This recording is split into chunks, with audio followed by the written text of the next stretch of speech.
Welcome to the Economy Magazine at I-24 News. I'm Binyamin Tjong-Alvares with today's news from world markets and the global economy. Coming up, as the migrant crisis escalates, the horrific find of a child's body may be a turning point in Europe's handling of the crisis.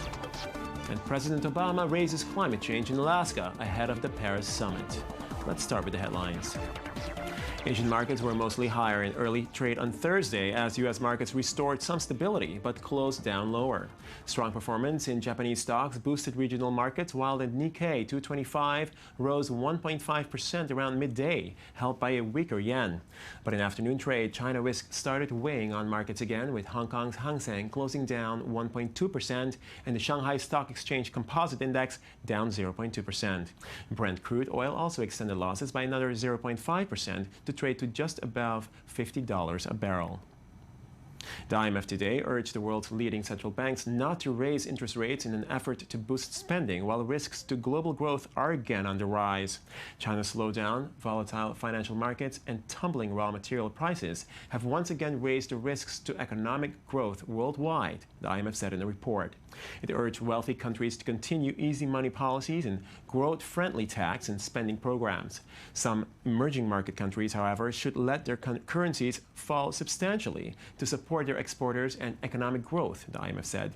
Despite an increase in downside risks, the report did not revise the fund's economic forecasts for this year, keeping global economic growth at 3.3% this year. The State of Israel budget for 2015-2016 was approved late last night in its first reading in the Israeli parliament by a slim majority of 57 to 53. Members of parliament from the religious Shas party, whose constituency is largely poorer, supported the budget but demand 0% VAT on basic goods to vote in favor on the second reading. Finance Minister Moshe Kahlon said the budget aimed to encourage growth in Israel amid a global economic storm. He praised the addition of $1.6 billion to education, $1.5 billion to healthcare, $203,000 to welfare, and $150 million for supplementary payments to the elderly. Guatemala's President Otto Perez Molina resigned after the Attorney General obtained a warrant for his arrest amid a corruption scandal. The embattled president is accused of illicit association, fraud, and receiving bribe money. The country's former vice president has already been detained on similar suspicions and faces charges. The president's resignation is not effective until Congress accepts it and names a replacement.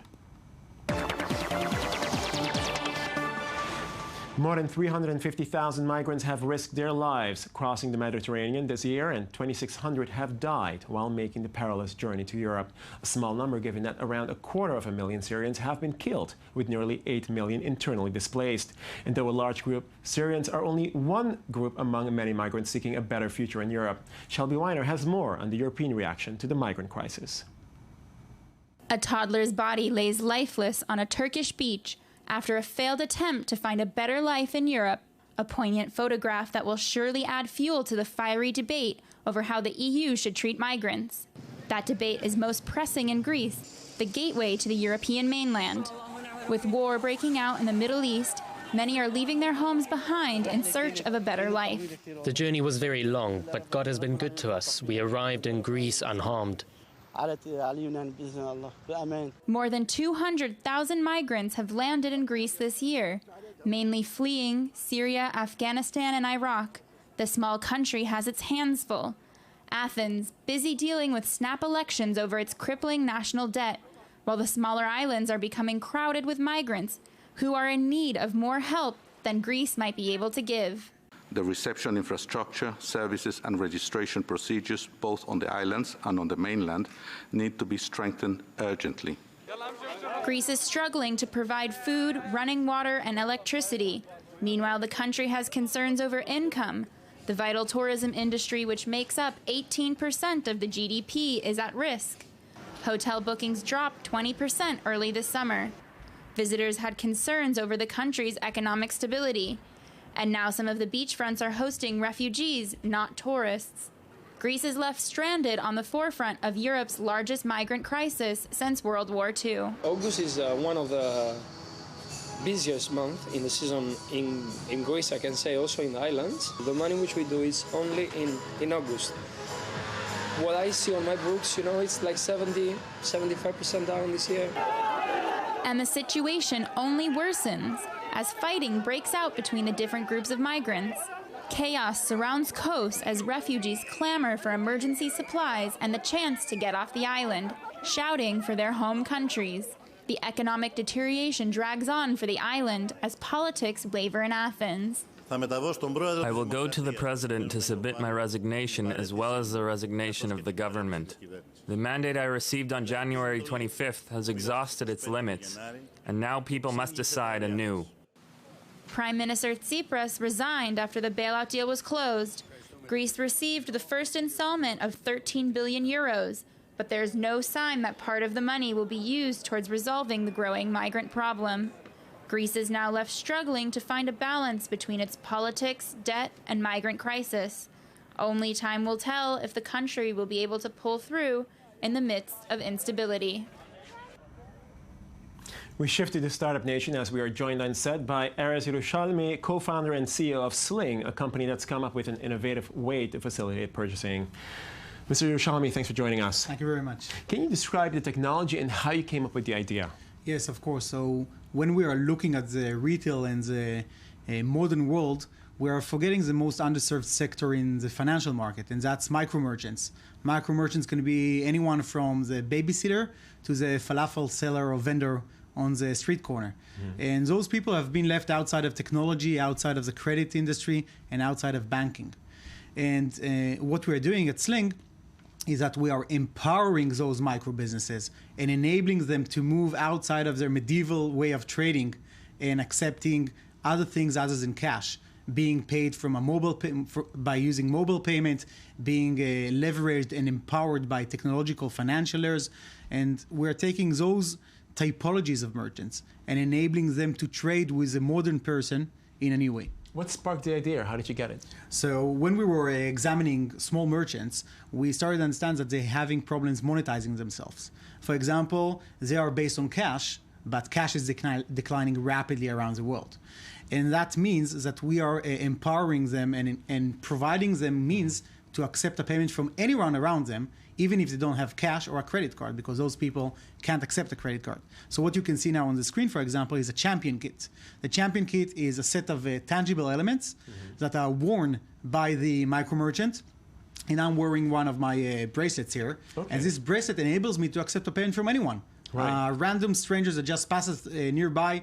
It doesn't need to hand over a credit card. It doesn't need to have cash. It just needs to take his smartphone, scan my bracelet or my sticker, and that's it. He greatly identifies me. Facilitates the whole system, exactly. Honestly.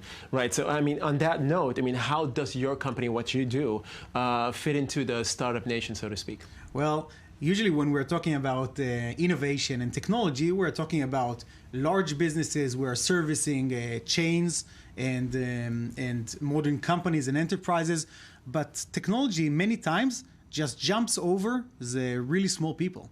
You know, the immigrants, refugees, the small people having in the flea market business. And what we're doing is taking the technology and the innovations and knowledge we have here and injecting it into the lowest sector of financial markets. Okay, and how, and I mean, what advice can you give to fellow young entrepreneurs? Wow, that's a good question. I think that the main thing is to really pinpoint an idea, a concept, a company that can really change the lives of many people, rather than try to find esoteric solutions for small problems or, you know, just for entertainment. Find and invest your time and efforts and your team in those things that can change markets, change people's lives, and really influence in big scale the world. Okay, well, Ares Yerushalmi, I hope you are very successful with your company and your venture. Thank you very much for joining us. Thank you very much. President Barack Obama stared down a melting glacier in Alaska on Tuesday in a dramatic move aimed at sounding the alarm on climate change ahead of the Paris summit. But as the global economy continues to be highly dependent on fossil fuels, the main wrongdoer in global warming, the battle is far from over. Barack Obama did not have words strong enough to describe the urgency of the situation. In a speech in northern Alaska, the U.S. president was in upheaval over the climate change. If nothing is done to reduce CO2 emissions, The planet could warm up to 12 degrees by the end of the century. Obama is urging nations to make steps towards change, just a few months before the climate summit in Paris. We're not acting fast enough.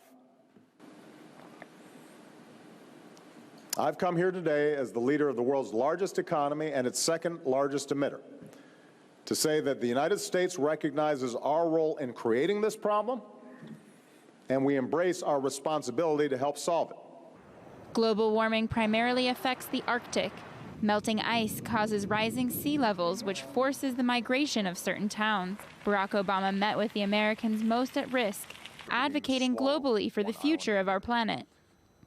Think about that.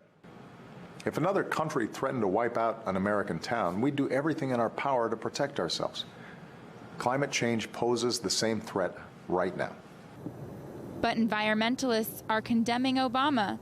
He may be campaigning for more environmental protection, but he also authorized shale oil drilling in the northern seas, a decision denounced by Greenpeace. The organization tried preventing the release of the new platform on the port of Seattle. We don't have successful oil spill recovery in the Gulf of Mexico. What makes anyone think we can do it in the Arctic? It's a really bad place to have an accident.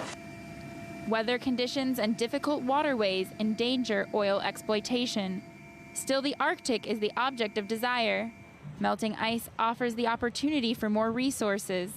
The area would house 30% of the world's non-gas discoveries and 13% of oil resources. Under the spotlight of Russia, the United States, and China, new maritime routes are multiplying business opportunities. The jobs that we're talking about in terms of the maritime jobs, it's our entire economy is still at a point in its development where we're enormously dependent upon fossil fuels. With less than 100 days until the Paris summit, the world is waiting for a rendezvous with history. In 2009, it was a failure in Copenhagen. Since then, the situation has significantly worsened. 2014 was the warmest year ever recorded. Sluggish Chinese growth has been a source for concern globally as the world continues to look towards the rising dragon for clues. And though the world's second largest economy has stumbled since policymakers unexpectedly devalued the yuan in early August, some still call this the opening of the China decade. Joining us for more on China is Sam Chester, analyst and China expert at investment management firm Clarity Capital.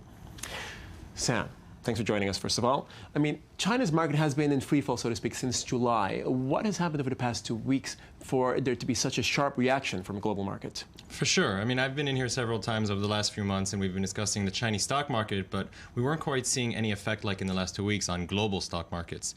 The key issue is really what you pointed to. On August 11th, China devalued its currency. It lowered its currency, which it hasn't done in years. Right. And by doing that, plus the fact that the overall economy in China was still very sluggish, that spooked investors around the world. Why did it have such a dramatic effect? So it really comes down to trust. Of course, when stock markets fall to the extent they did in the last few weeks, we're talking about irrational causes. We're talking about panic. And I think you could sort of point to three very quickly. One, people thought that by China reducing its currency, by the value of its currency, it knew that its economy was doing even worse than we know, because they're obviously privy to data that we ourselves don't know. So that's one. Two, again, the fact that they haven't lowered their currency in years, and they've actually been focused on slowly raising the exchange rate in Beijing. The fact that now they're lowering it suddenly, that spooked people. And the third one, of course, is that the decision was done very, very poorly. I mean, Beijing tries to exude an air of competence, which obviously markets around the world react to very positively, and in this case, they did the very opposite. Right. Now, I mean, how much is China's economy really slowing down? Does anyone know? So it's difficult, and asking do we know is really the right question, because for years, the only data we get from China, and that's actually the case today, is on the old economy, is on manufacturing, is on industry. And of course, what China's doing is it's transitioning from an economy based upon exports and manufacturing to an economy based upon internal consumption and based upon a service economy. We know that in the beginning of this year, services in China were actually growing, but we just don't have data on how the service economy and how consumption in China has performed over the last few months. So what we do have data on is the manufacturing. And what we see is that industrial China is not doing well. But since we just don't know, and since China's banks don't know, China's leaders don't know how the service industry is doing, they themselves have a hard time of figuring out whether the decline in the overall manufacturing is being balanced perhaps by an upward trend in the service economy. Clearly, transparency is an issue in China. But, I mean, I mean, what can you say in terms of the pace of economic reform in China? That's what people around the world are really counting on. I mean, everyone understands that for China's growth to continue, for people around the world to still budget their growth based upon China, the reforms have to continue. What we have seen very clearly is that Beijing is cutting reforms related to its stock market. It's pushing back, it's cutting the policies that allowed the stock market to grow so quickly over the last year in Shanghai and Shenzhen, and then to collapse. And yet what we also are seeing, ironically, is that they're allowing a lot of the other economic reforms to continue. They have a lot of goals that those economic reforms are tied to internationally. China's hoping to get its currency put into sort of the global community's pocket of global currencies. They have issues tied together with the IMF. Right. And China and Beijing do not want to see those economic reforms be cut in half. Okay, well, Sam Chester, thanks for joining us on the show. Well, that brings us to the end of the Economy Magazine, your daily source for economic report. Thank you for watching.